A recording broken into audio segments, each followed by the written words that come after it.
हाँ दिया भाजी में जो दे रे अम्मा जानी सब्जी तू लाड़ी थी आई हां ओ मैं तेरी पोतरी में थी और रखा आई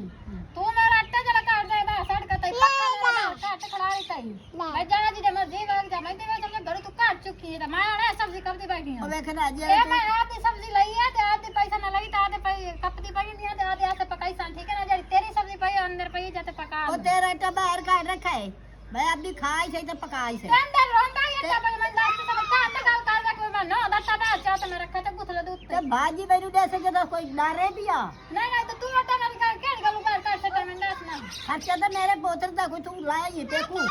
पेका मेरा जड़ी ठेका वाली है पर मैं तू तो दस में तोड़ा काम है खवाना का मेरा पेका ना काम है मैंने खवाना अच्छा मैं बुढ़ी मैं लगी तो परनारी तो ना आपदा सिर्फ फर्ज लाड़ दे तोड़ा काम मरदा मैंने खवाना तोड़ा काम मरदा आधी पोतरी नु खवाना कोई ना ठेका मेरा कोई ना लियो अच्छा तो मैं बुढ़ी लठी कमावा जोगी हां बार भला बार मेरे पेका की गाल काली तेरे पेके ना ये पेका चुनाई है तेरे पेके खाए तेरे पेके नहीं करे क्यों जब मैं तो बदिया तेरे अमजूदा बंदी भाई मैनू भाजी बड़ी दे लती दी है कोई तो ना हम तो बड़ी बन हां